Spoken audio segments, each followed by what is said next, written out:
abbaan manaan dhibnaan biyya hambaatii maashina bitadheen galee.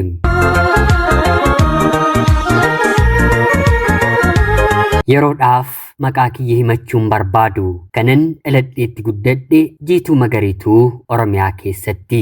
Barnoota koollee kutaa 1 haga jalqabee haga kutaa 8tti maatii koo biratti seeraan baradheera. Kutaa 8 akkuman gaheen maatiin koo jechuun haatii fi abbaan koo ijoollee isaanii gara biyya hambaatti ergatanii maallaqarraa gurrachuu waan baraniiruuf intala isaanii isheedhumaa dubartii sadaffaa anaatiin gara biyya hambaatti ergatanii.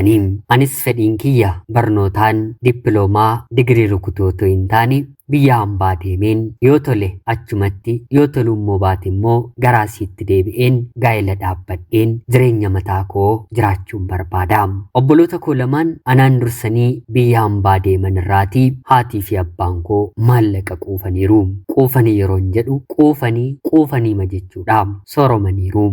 Maallaqni biyya hambaa kuni tokko tokkoof milkii tokko tokkoof immoo raatuu isaanitti fidee dhufa. Gamnummaan haadhaaf abbaa koo maallaqa fudhachuu qofa otoo hin taane maallaqa ergamuu fi kallacha yaadannoo mucaa kooti jechuun qabeenyarra oolchuu isaaniitu abshaala isaan godhe. Lafti baadiyyaadhaa nyaataaf galu ni jira. Kabiraa waan ittiin baasan hin qabanii. Abbaan koo maallaqni biyya hambaatii ergamuu fi jalqabee jennaan horii bitee horsiisaa gurguruu jalqabee. Haati kiyyallee akkanuma. Obboloonni koo lamaan biyya hambaa deemanii waggaa 4 booddee jireenyi mana keenyaa guutummaa guutuutti jijjiirame. Lamaan isaanii garaagarummaa waggaa 2tu gidduu isaanii jira. Al takkaatti gara biyya hambaa deemanii. Haadha koof loon Ameerikaanii yookiin immoo sa'aan Ameerikaanii 2 bitamee fi aanaa keenyatti aannan raabsuudhaan beekamti.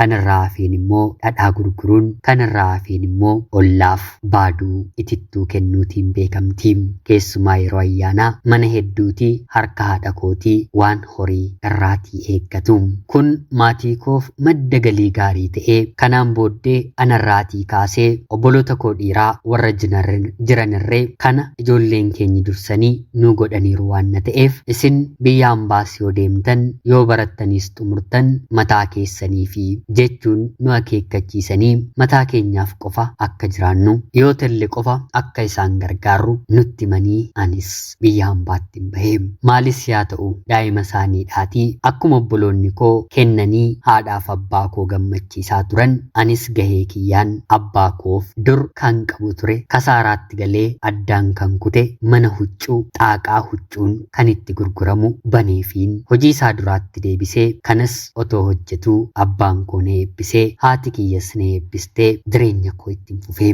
Maatii koorraa adda kan na godhu ijoollummaa makootii ani bosbosee furdoo dubartiin jedhamudha. Gariiniif furdinni koo bareedinadha. Gariiniif garuu maal nyaattee akkas furdatte jedhameen nan jibbama. Mana barnootaatti illee barsiisonni kiyya yeroon ani daree keessatti jeequs ta'e balleessaa balleessu maqaa furdinaan dubartiin yookiin immoo dhiirri tokko furdaa ta'een arrabsamuun na arrabsu. Baay'ee natti dhagahama. Furdina kana hir'isuuf jedheen ijoollummaa kootii kaasee guyyaa tokko guyyaa 2 nyaata malee ooleen yeroon bulu nan qaba. Guyyaatti mana keenyaa si'a 3 nyaanni ni nyaatama yoo ta'e si'a takkaa yookiin immoo 2 nyaata nyaadhu. Akka tasaa soomanni ni jira taanaan furdachuu dhiisuuf jecha kan amantaa sadanii soomii kan kiristaanaa kan islaamaa kan pirootestaantii walitti qabeennan soomaa. Haa ta'uutii garuu qaamni koo soomaan illee kan hir'isu hin turre. Ijoolleen dhiiraas gaaffii jaalalaa yoonaaf dhiyeessan jaalaluma sasirrii hanga xumuraatti na waliin itti fufuu otoo hin taane yeroof natti dabarsachuu fi takkaa 2 miidhameen jaalala keessatti kufeen qulqullummaa kiyya dabarsee kenneera. Qulqullummaa koo erga dabarseen kennee booddeedhaan kutaa 8 xumureen gara biyya hambaatti godaane. Maarreegaa furdinni kun kanasitti na jalqabe biyya hambaatti immoo tilmaamuu ni dandeessu. Boqonnaan bakka hin jirretti hirribni gahaan bakka hin argamnetti hojii xumuranii gadi taa'uun hudduu ofii lafa geessisuun biyya hin jirretti akkam akkan ta'u qaamni koo dachaa isa biyya hin jiru ta'e. Akkanuma immoo bifti kiyya diimtuudha baay'ee diimachaan dhufeem yoon ol ufu kukkubuu baadhee arabuman fakkaadhaam rifeensa bitamu kana mataarra yeroon kaawwadhu immoo maadaamiima biyya arabaa ta'een taa'aam maarreegaa ergan biyya hambaa baheellee hariiroowwan tokko tokko ijoollee dhiiraa waliin uumuuf nan yaalaam haa ta'uutii garuu suuraa kee naaf ergi jedhanii yeroo dheeraadhaaf fuulaa ol qofa itti argisiiseen booddee dhuguma na jaallatu moo nan jaallatani jedheen isa dhuma adda baafachuuf suuraa kiyya guutuu ijoollee dhiiraaf yeroon ergu anaan hin fudhatanii hammuma manaa geessaa siin akkam godheen baadhaa hidhamteeti akka loonii faagulloo nyaattamoo nyaata keeyyuu hin danda'u fi kanneen kana fakkaatan jechoota ijoollee dhiiraarraatii sababa furdina kootti gara kootti deebi'anidha. Hir'isuuf wanta ani jaalleen qabu haa ta'uutii garuu karaan ittiin furdina hir'isan karaa kamiyyuu anarratti hin hojjetu dadhabeen dhiiseera bishaan qofaan guyyaa 3-4 oolee buleera nyaata si'a tokko qofa nyaadheen guyyaa guutuu si'a hedduu dabarseera qaamni kiyya gadin jedhu kanaan otoon jedhu waggaa 4 biyya hambaa hojjedheen obboloonni koollee waan heerumanii mana godhatanii ijoolleellee horataniiruuf biyya hambaa miti biyyuma keessaallee hariiroo jaalalaa sirrii ta'e otoon uumiin gara biyyaatti heeruma barbaacha nan galee ijoolleen dhiiraa karaa tokko na barbaadu karaa biraa immoo nan barbaadanii karaa tokkoon nin jedhe maallaqa koo yookiin immoo qabeenya koo miti teessuma koo barbaadu furdoo waantan ta'eef teessumni kiyya akkanuma waliin kan furdatedha baay'ee na dinqisiifatu teessumni hamma kanaa ga'u magaala kana keessa hin jiru naan jedhu haa ta'uutii garuu isuma baay'ee natti siqeef waa'ee gaa'ilaa yeroon itti kaasu yookiin ijoollee dhoof jedha yookiin immoo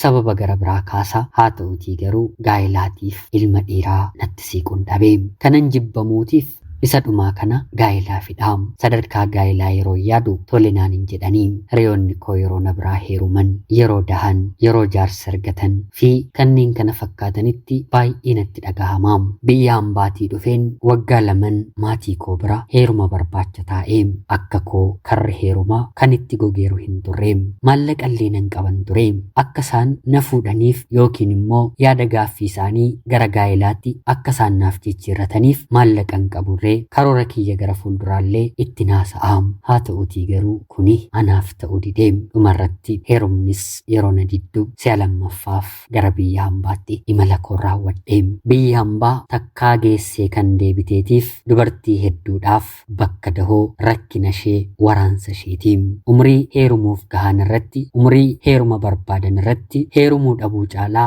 wanti nama dhukkubsu hin jiru kaan carraan ta'ee fi heerumni tokkollee yoo dide gara heeruma biraatti yeroo dabartu isheen akka koof immoo heerumti tokkollee qaalii natti ta'e kanaan biyya hambaa dhufeen maaliyoon godheen yeroon biyya galu abbaa manaa argachuun qaba jedhee yaadeen bilbila gaarii tokko bitadheen bilbila sanaatiin guyyaa guyyaatiin suuraa of kaaseen jechoota jaalalaan seenaawwan garaagaraan barreesseen toora sooshaal miidiyaa kiyya irratti gabaa jaalalaa laayikii horachuun jalqabe yeroon suuraa kiyya maxxansu immoo calliseen hin maxxansu appilikeeshiniidhaan akka inni furdina kiyya hir'isee mul'isu isheen amman jiru toon taani yoon qal'adhe maal akkam fakkaadhu godheen yeroo viidiyoodhaan hin haasa'u immoo filtariiwwan garaagaraa fayyadamuun ijoollee dhiiraa waliin haasa'uu suuraa kiyyas walitti fufee maxxansuun eegalee kanaan dhugumaa baluun kana fakkaatte moo kan jedhuun karaa toora sooshaal miidiyaa dhugaatti kan na dhiyaatan dhugaatti kan na jaallatan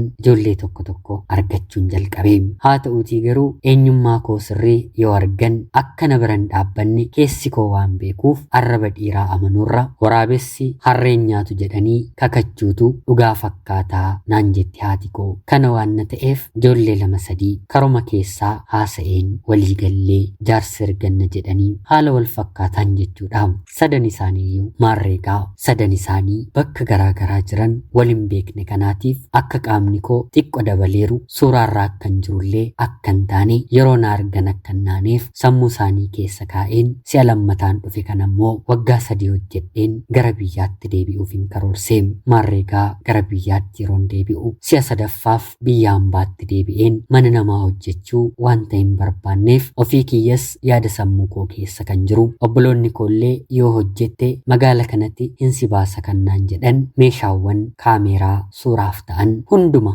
gaafadheen bibbitadheen mana suuraan banadha jedheen biyya hambaatii gara biyyaatti dhufe.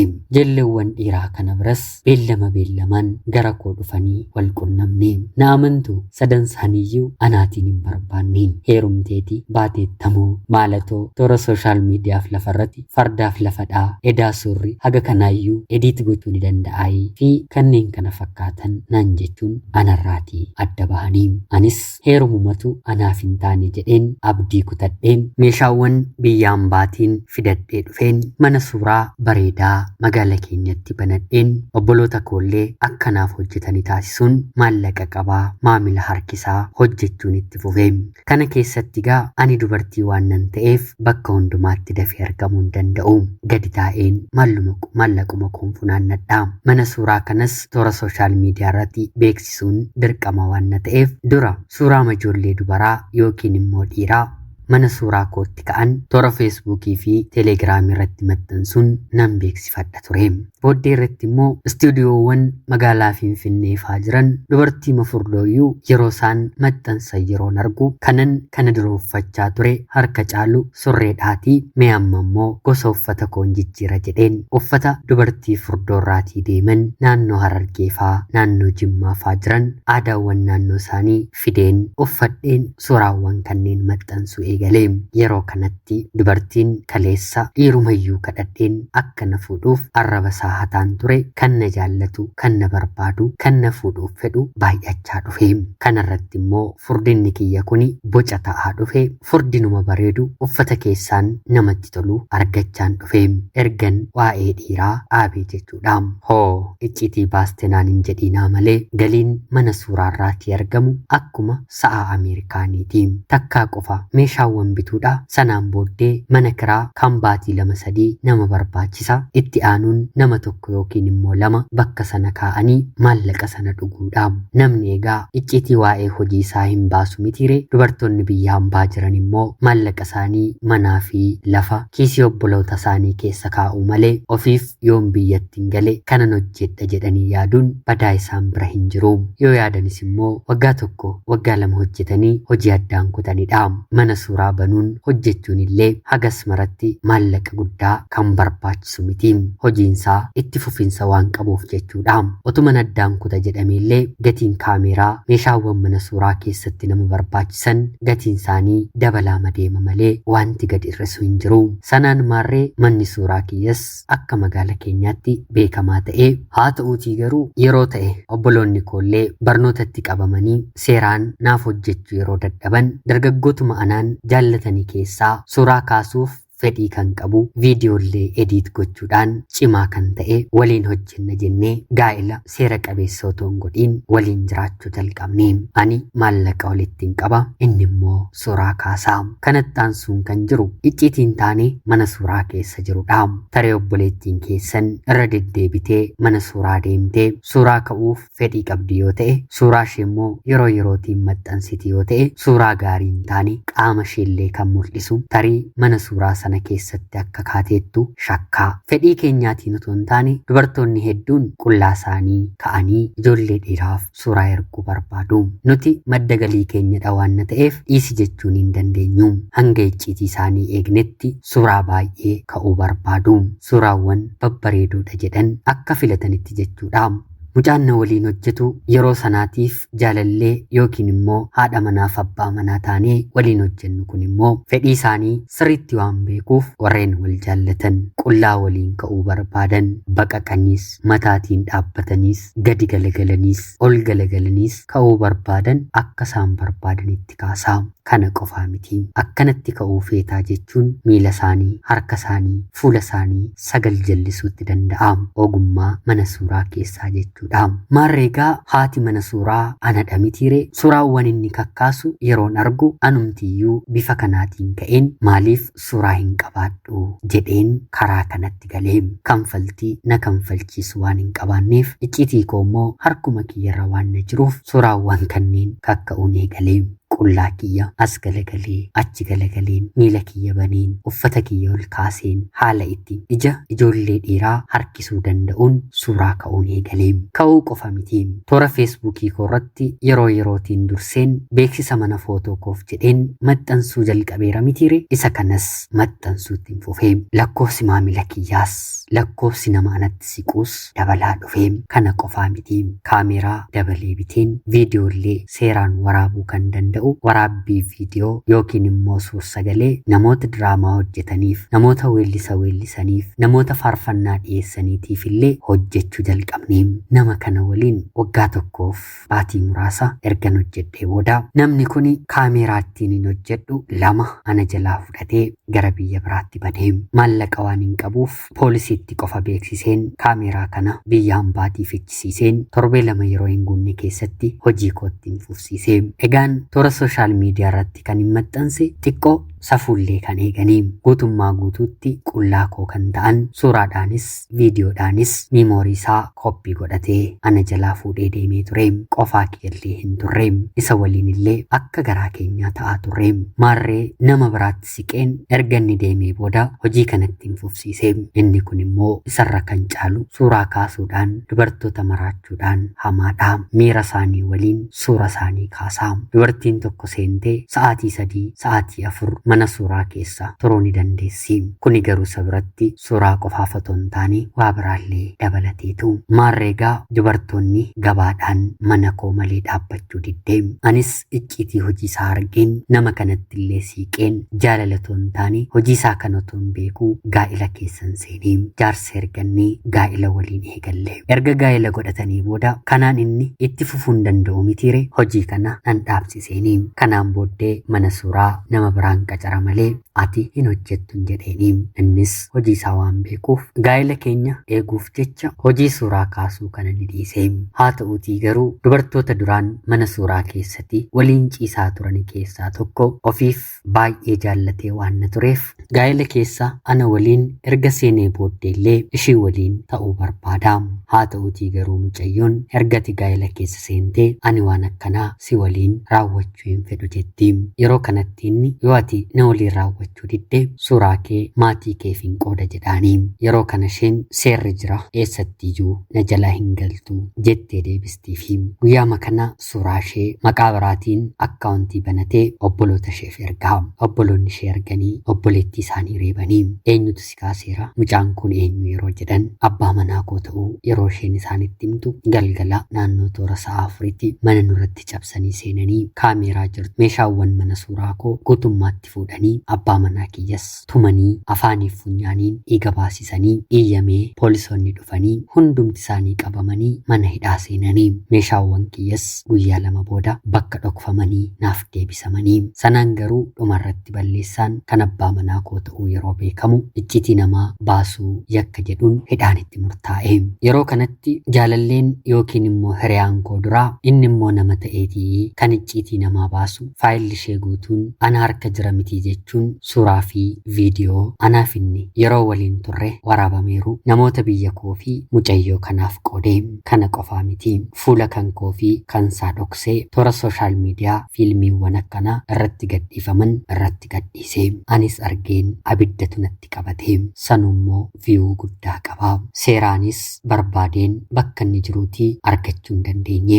Si'a kanaan abbaan manaa koo mana hidhaatii yeroo ba'u gonkumaa gochaa akkanaatti suuraas ta'e viidiyoo mataa keenyaafis namaafis hin waraabnu jennee gabaan mana suuraa keenyaa walakkaatii olitti hanga cabutti hojii kana dhiisnee gaa'ila keenya kana keessa jirra. Suuraan nuti kaasnu suuraa safuu eeggatu qofaa ta'e. Haa ta'uutii garuu fedhiin dubartootaa keessumaa immoo sa'aatii kanarra jiranii suuraa akka amma nuti kaasnu kana miti. Suuraa yoo xiqqaate qullaa isaanii argisiisu qulqullina kan qabu ijoollee dhiiraaf ka'anii erguu kan fedhan lakkoofsan qabu. Tarii isin waan ta'e hin gooneef yookiin immoo isin hin mudanneef waan hunda akkasiiyyuu hin jiru naan jechuu ni dandeessu. Haa ta'uutii garuu namni tokko tokko fedhiinsaa maallaqa kanfalee hanga dhumaatti waan hin taane fedhee ka'uu waraabamuu barbaada. Wanti isinitti immoo icciitiin keessan har'a ni eegama malee yeroo gaa'ela keessa seentan karaa ittiin bahu beekuu hin dandeessanii. Obboloonni koo gara kanaatti jirtan kanarraati of eegaa. Seenaa koo fi ijoollee mana suuraa koo keessatti mudateerra baradhaan dhaamsa kooti. Gamni namarraa bara gowwaan immoo ofirraa bara jedhama mitiire. Ana obboleettii keessan Jiituu Magariituu Oromiyaa keessaati. Ulfaadhaa nagayaatti galatoomaa. Yooyyaa shamaa akkam jirtu kabajamtootaaf hordoftoota qophii keenya. Nagaaf jaalalli tokkummaan bakka jirtan hundaatti hunda keessaniif haa ta'u jecha guyyaa har'aallee seenaa ajaa'ibaa obboleettiin keenya tokko nuuf qoodde siniif dubbiseen hin ka'a. Akka isin irraa barattaniif hubannoo cimaatee tokko irraa argattan homaa shakkii tokkollee hin qabu. Obboleettii keenya seenaa kee kana nuuf qooduu keetiif guddaa galatoomi siin jecha kabajamtootaaf hordoftoonni qophii keenyaa seenaa ishee dhaggeeffattanillee waan irraa barattan yaada keessan komentii jalatti qoodaa jecha qophiin sa'aatii kanaaf guyyaa har'aaf siniif qabadheen dhiyaadhe kanuma fakkaatti. Qopheessuuf qindeessuun isin waliin kanan ture ani Gammachiis Tashoomeedha. Seenaa barsiisoo gara biraatiin haga walitti deebinutti bakka jirtan maraan turtii gaarii.